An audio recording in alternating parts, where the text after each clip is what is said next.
नमस्कार दोस्तों, विकास एनालिसिस में आप सभी का स्वागत है। और दोस्तों, आज हम सी टेट में पूछे गए मैथ्स पेडागॉजी के प्रश्न को देखेंगे दोस्तों, जो कि आपके आने वाले सी टेट एग्जाम और टीचर भर्ती एग्जाम के लिए बहुत ही महत्वपूर्ण होंगे। तो दोस्तों, अगर आप हमारे चैनल पर पहली बार आए हैं तो प्लीज़ हमारे चैनल को एक लाइक और सब्सक्राइब सपोर्ट जरूर करिएगा। चलिए दोस्तों, इन प्रश्न को हल करते हैं। पहला प्रश्न दिया गया है दोस्तों, स्थानीय मान की संकल्पना के शिक्षण के लिए अध्यापक कक्षा में भिन्न भिन्न प्रकार की सामग्री का उपयोग करता है या उसे उपयोग में लाता है, जैसे कि गिनतारा, डिंस ब्लॉक, 1 रुपये, 10 रुपये और 100 रुपये के नकली नोट को लाता है। उपरोक्त स्थिति में अध्यापक डिंस सिद्धांत के कौन से नियम का सहारा ले रहा है, आश्रय ले रहा है? पहला ऑप्शन है आपका गतिक नियम, दूसरा है गणितीय परिवर्तनशीलता नियम, तीसरा ऑप्शन है बोधात्मक परिवर्तनशीलता नियम और चौथा है रचनात्मक नियम। तो इसका सही आंसर क्या होगा दोस्तों? वो हो जाएगा आपका रचनात्मक नियम का जो है अध्यापक सहारा ले रहा है। तो ऑप्शन 4 यहाँ पे आपका सही हो जाएगा। अगला प्रश्न देखते हैं, त्रुटियां गणित में एक महत्वपूर्ण भूमिका निभाती है, यह वाक्य है। पहला ऑप्शन है गलत है, क्योंकि त्रुटियां गणित के प्रति लापरवाही वाली अभिवृत्ति को दर्शाती है। दूसरा ऑप्शन है सही है, क्योंकि शिक्षक को समझने में मदद मिलती है कि बच्चे ने गणितीय अवधारणाओं का निर्माण कैसे किया। तीसरा ऑप्शन है गलत है, क्योंकि गणित त्रुटि रहित विषय है। और चौथा है सही है, क्योंकि त्रुटियां कम बुद्धिलब्धता को दर्शाती है। तो इसका सही आंसर क्या हो जाएगा दोस्तों? त्रुटियां जो है गणित में क्यों महत्वपूर्ण भूमिका होती है, निभाती है? तो इसका सही आंसर हो जाएगा आपका यह सही है, क्योंकि शिक्षक को समझने में मदद करती है कि बच्चे ने गणितीय अवधारणाओं का निर्माण जो है किस तरह से किया है। तो ऑप्शन 2 यहाँ पे आपका करेक्ट हो जाएगा। अगला प्रश्न देखते हैं, छात्र को जब दो भिन्नों का योग करने के लिए कहा जाता है तब बहुधा यानी कि बहुत सारे इस साधारण त्रुटि का सामना होता है। वे अंश को अंश से जोड़ देते हैं और हर को हर से। इस भ्रांति का संभावित कारण हो सकता है। पहला ऑप्शन है अध्यापक की संकल्पनात्मक समझ में कमी, दूसरा है कक्षा में छात्रों के ध्यान में कमी, तीसरा ऑप्शन है योग में सीखे गए तथ्यों का सामान्यीकरण भिन्नों पर लागू करना, और चौथा है ऑप्शन शिक्षक अधिगम सामग्री का सुलभता से नहीं प्राप्त होता है। तो इसका सही आंसर क्या हो जाएगा दोस्तों?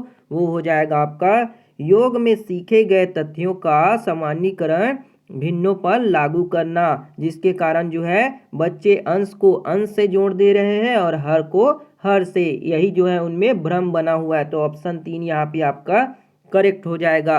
अगला प्रश्न देखते हैं, छात्रों की आंकड़ों के संग्रहण की समझ के लिए आकलन के लिए सर्वाधिक उपयुक्त रचनात्मक कार्य क्या है? यानी कि छात्रों को आंकड़ों के संग्रहण के समझ के बारे में आकलन करना है तो कौन सा जो होगा सबसे उपयुक्त होगा? पहला ऑप्शन है आपका कक्षा में विचार विमर्श, दूसरा ऑप्शन वर्ग पहेली, तीसरा ऑप्शन है सर्वेक्षण पर आधारित परियोजना और चौथा ऑप्शन है आपका भूमिका अभिनय। तो इसका सही आंसर क्या हो जाएगा दोस्तों? वो हो जाएगा आपका भूमिका अभिनय के द्वारा छात्रों के आंकड़ों के संग्रहण की समझ का आकलन जो है किया जा सकता है। तो ऑप्शन 4 यहाँ पे आपका करेक्ट हो जाएगा। अगला प्रश्न देखते हैं, प्राथमिक स्तर पर छात्रों को गणितीय क्रियाकलापों में व्यस्त रखना बहुत तरीकों से सहायक हो सकता है, जैसे कि पहला ऑप्शन दिया आपको छात्रों को कई अमूर्त अवधारणाओं का अन्वेषण करने और परिकलन रणनीतियों को सीखने के अवसर प्रदान करता है।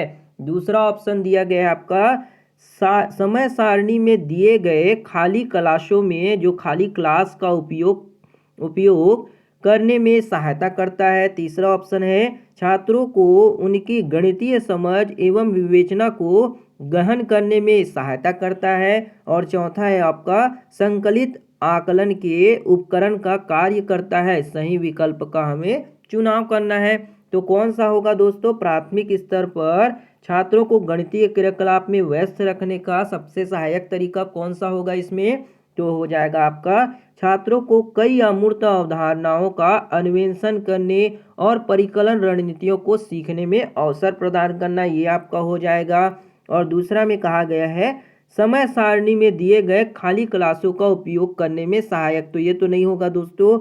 और तीसरे में कहा गया आपको छात्रों को उनकी गणितीय समझ एवं विवेचना को गहन करने में सहायता करना, तो ये भी आपका करेक्ट हो जाएगा। तो ये ऑप्शन दिया गया दोस्तों, ए और सी जो होगा आपका करेक्ट होगा, जो कि आपके ऑप्शन 4 में दिया गया, तो ऑप्शन 4 आपका करेक्ट हो जाएगा। अगला प्रश्न देखते हैं। ज्यामिति को गणित का एक महत्वपूर्ण क्षेत्र माना गया है ना, ज्योमेट्री को गणित का एक महत्वपूर्ण क्षेत्र माना गया है और प्राथमिक गणित का यह एक अभिन्न अंग अभिन्न भाग होना चाहिए। ऐसा इसलिए क्योंकि सभी छात्र ज्यामिति में अच्छे अंक प्राप्त करते हैं क्योंकि यह समझने में सरल है। दूसरा ऑप्शन, ज्यामिति गतिविधि उन्मुख है और खेलने का समय देती है। तीसरा ऑप्शन, कई प्रसिद्ध गणितज्ञों ने ज्यामिति के विकास में सहयोग दिया है। और चौथा है, ज्यामिति के अनुभव दैनिक जीवन में अधिगम और गणितीय विचारों एवं अवधारणाओं के अधिगम और दृष्टिकरण में सहायता करते हैं। तो इसका सही आंसर क्या हो जाएगा दोस्तों? वो हो जाएगा आपका ज्यामिति के अनुभव जो है वो दैनिक जीवन में अधिगम और गणितीय विचारों एवं जो अवधारणाओं के अधिगम और दृष्टिकरण में सहायक होते हैं। तो ऑप्शन नंबर 4 जो होगा आपका करेक्ट हो जाएगा। अगला प्रश्न देखते हैं दोस्तों। सुश्री और श्रेया एक प्राथमिक कक्षा की गणित अध्यापिका अपने शिक्षणार्थियों को 2 अंकों वाली संख्या का योग पढ़ाने के लिए विविध विधियों का उपयोग करती है, जैसे कि 23 + 46 को जोड़ा तो 69 आ रहा है ना, 69 आ रहा है। और दूसरे ऑप्शन में आया है 20 + 3 + 40 + 6 को जोड़ा, तो इस तरीके से हम उसे लिख सकते हैं। इसी तरीके से उसकी टीचर ने उन्हें क्या है गणित के लिए योग को सिखा रही है। उसकी शैक्षणिक विधि के लिए निम्न में से कौन सा कथन जो है अत्यंत उपयुक्त होगा? पहला ऑप्शन दिया गया है दोस्तों आपका, यह केवल गणितीय संचरण पर बल दे रही है, तो ये तो गलत है दोस्तों, ये रचनात्मक तरीके से हो रहा है ना। दूसरा ऑप्शन है, वह अपने छात्रों को गणित में प्रश्नों को हल करने के लिए विविध उपागमों को प्रस्तुत कर रही है, तो ये आपका क्या हो जाएगा? सही हो जाएगा। विविध उपागम को क्या कर रही है? प्रस्तुत कर रही है वह टीचर, है ना।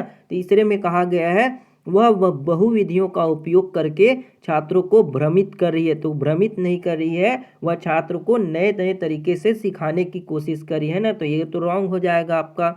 अगला प्रश्न देखते हैं दोस्तों। 8वां प्रश्न है, कंचों के एक खेल में रेणु 4 कंचे हार जाती है, उसके पास 7 कंचे हैं, उसने कितने कंचों के साथ खेल शुरू किया था? उपरोक्त प्रश्न का उदाहरण दीजिए। तो यहाँ पे आपको एक प्रश्न पूछा गया है कि रेणु के पास कितने हैं? 4 कंचे, हार जाती है वो, और उसके पास 7 कंचे बचे, तो उसने कितने कंचे के साथ खेल शुरू किया था, ये हमें पूछा गया है। पहला ऑप्शन है योग पर संधारात्मक प्रश्न है, खुले सिरे वाले प्रश्न है, तीसरा ऑप्शन बहुविकल्पीय प्रश्न है, और चौथा ऑप्शन है आपका व्याकरण पर संदर्भनात्मक प्रश्न का है। तो इसका सही आंसर क्या हो जाएगा दोस्तों? वो हो जाएगा आपका योग पर संदर्भनात्मक प्रश्न है, तो ऑप्शन 1 यहाँ पे आपका करेक्ट हो जाएगा। अगला प्रश्न देखते हैं। हम पौष्टिक पद्धति का उपयोग कहाँ पर करते हैं ना, हम जो है पौष्टिक पद्धति का उपयोग कहाँ पर करते हैं उसके बारे में बताना है। ये पौष्टिक नहीं होगा दोस्तों, ये सौष्टिक होगा, है ना। यहाँ पे थोड़ा गलत टाइप हो गया है, तो आप ध्यान रखिएगा, ये सौष्टिक लिखा है ना। क्या होगा दोस्तों? वो सौष्टिक पद्धति का उपयोग हम कहाँ पर करते हैं? पहला ऑप्शन दिया गया है आंकड़ों के प्रमाणीकरण या परिणामन के लिए, दूसरा है कोणों को मापने के लिए, तीसरा ऑप्शन दूरी को फुट और गज में मापने के लिए, चौथा ऑप्शन है हिंदी अरबी संख्यकों को लिखने के लिए। तो इसका सही आंसर क्या हो जाएगा दोस्तों? सौष्टिक पद्धति को नापने के लिए आप किसका यूज करते हैं? तो वो करते हैं आप कोणों को मापने के लिए, है ना, एंगल्स को मेजरमेंट करने के लिए हम इसका उपयोग करते हैं। तो ऑप्शन 2 यहाँ पे आपका करेक्ट हो जाएगा। अगला प्रश्न देखते हैं।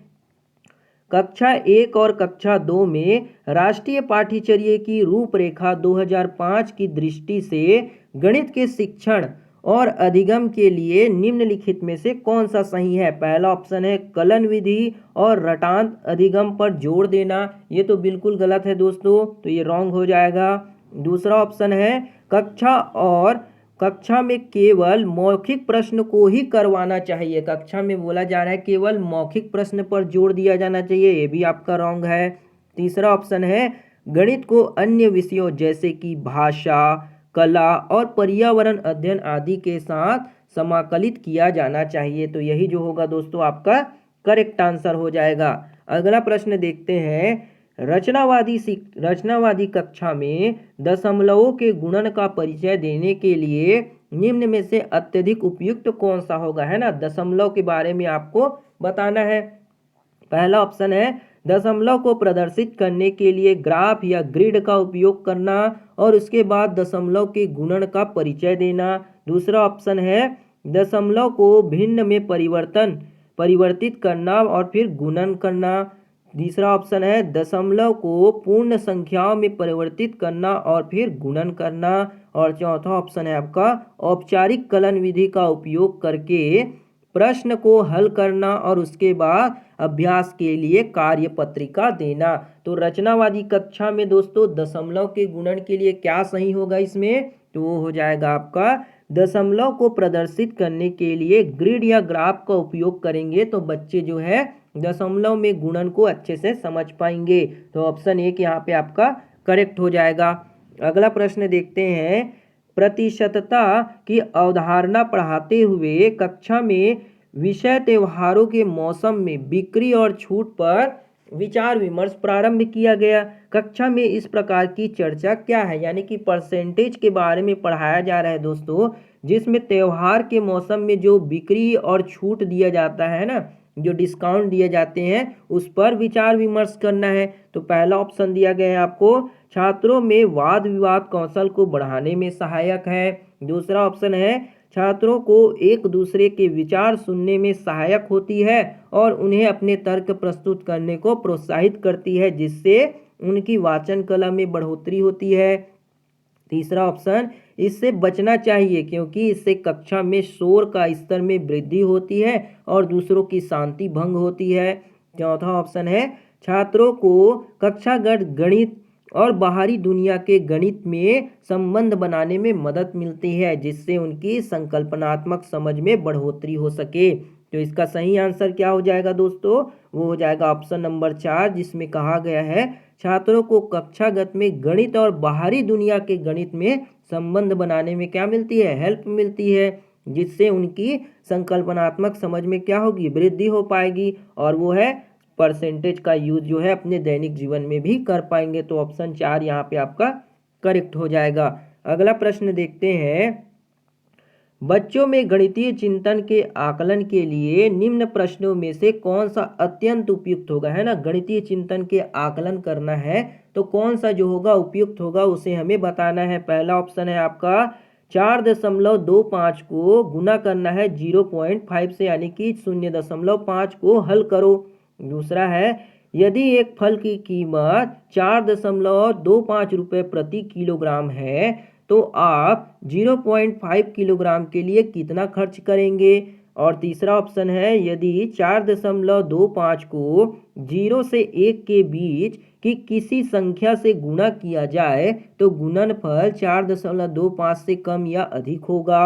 और चौथा ऑप्शन है आपका 4.25 को 0.5 से गुणा करने पर मानक कलन विधि की व्याख्या कीजिए। तो कौन सा होगा दोस्तों इसमें से ऑप्शन जो बच्चों के गणितीय चिंतन के आकलन के लिए सबसे अच्छा होगा, तो वो हो जाएगा यदि एक फल की कीमत जो है 4.25 रुपये है ना प्रति किलो, तो आप 0.5 किलोग्राम में कितना खर्च करेंगे, ऐसा सवाल पूछेंगे दोस्तों। तो गणितीय चिंतन में आकलन के लिए ये सबसे अच्छा उपयुक्त प्रश्न होगा, तो ऑप्शन 2 यहाँ पे आपका करेक्ट हो जाएगा। अगला प्रश्न देखते हैं, इनमें से कौन सी गतिविधि एक शिक्षिका कक्षा 2 के बच्चों को एक अंकीय संख्याओं के व्याकलन पढ़ाने के लिए उपयोग कर सकती है। पहला ऑप्शन दिया गया है आपका 6 बिंदु बनाना और उनमें 2 बिंदुओं पर गोला बना देना। फिर बच्चों से बचे हुए बिंदुओं को गिनने के लिए कहना। यही गतिविधि समान प्रकार के उदाहरणों से दोहराना। दूसरा ऑप्शन है श्याम पट यानी ब्लैक बोर्ड पर 62-4 लिखना और बच्चों को उसे 10 बार अपनी कॉपी में लिखने के लिए कहना। तो ये गलत है दोस्तों। तीसरा ऑप्शन है शिक्षिका बच्चों को श्याम पट पर लिखे सभी सवालों को जोर से पढ़ने के लिए कहती है। और चौथा है शिक्षिका बच्चों को बहुत सारी संख्यात्मक समस्याएं जैसे कि 17-8, 14-12 आदि अभ्यास करने के लिए देती है। तो इसमें से दोस्तों कौन सा ऑप्शन सही होगा? कक्षा दूसरी के बच्चों में एक अंकीय संख्या के व्याकलन पढ़ाने के लिए कौन सा उपयोग कर सकती है? तो इसका सही आंसर हो जाएगा दोस्तों आपका 6 बिंदु बनाना और उनमें से 2 बिंदु पर गोला बना देना और फिर बच्चे से बचे हुए बिंदुओं को गिनने के लिए कहना। इस गतिविधि को दोस्तों अपनाकर बच्चों में एक अंकीय के व्याकलन को यानी कि घटाने के बारे में पढ़ाया जा सकता है। तो ऑप्शन 1 यहाँ पे आपका करेक्ट हो जाएगा। अगला प्रश्न देखते हैं दोस्तों। रेहाना गणित की एक अच्छी अध्यापिका बनना चाहती है। गणित की अच्छी अध्यापिका बनने के लिए उसमें क्या होना चाहिए, है ना? कौन सा गुण जो है होना चाहिए? पहला ऑप्शन है छात्रों को गणित ओलंपियाड के लिए तैयार करने का कौशल। दूसरा ऑप्शन है संकल्पनात्मकता, समझ और गणितीय ज्ञान को वास्तविक जीवन से संबंधित करने की क्षमता होनी चाहिए। तीसरा ऑप्शन में कहता है सिद्धांतों और सूत्रों को स्मरण करने की क्षमता। और चौथा ऑप्शन है मानसिक गणित की समस्या को हल करने की क्षमता होनी चाहिए। तो दोस्तों अगर आप गणित के टीचर बनना चाहते हैं तो आप में संकल्पनात्मकता की समझ और गणितीय ज्ञान को वास्तविक जीवन से जोड़ने की यानी कि उसमें रिलेशन करने की आप में एबिलिटी होनी चाहिए, क्षमता होनी चाहिए, है ना? तभी आप एक अच्छे और बेहतर गणित टीचर बन पाएंगे। तो ऑप्शन 2 यहाँ पे आपका करेक्ट हो जाएगा। तो ये थी दोस्तों आपकी मैथ्स पेडागॉजी के प्रश्न दोस्तों, जो कि आपके 15 नंबर का पूछा जाता है दोस्तों। जिनके लिए गणित के सवाल को हल करने में परेशानी होती है उनके लिए बहुत अच्छा ऑप्शन है दोस्तों कि आप जो है इस पेडागॉजी को पढ़कर ही पास हो सकते हैं। तो दोस्तों अगर आपको वीडियो बढ़िया लगा हो तो एक लाइक जरूर करिएगा, शेयर, सपोर्ट और सब्सक्राइब जरूर करिएगा। मिलते हैं दोस्तों अगली वीडियो में, तब तक के लिए जय हिंद, वंदे मातरम।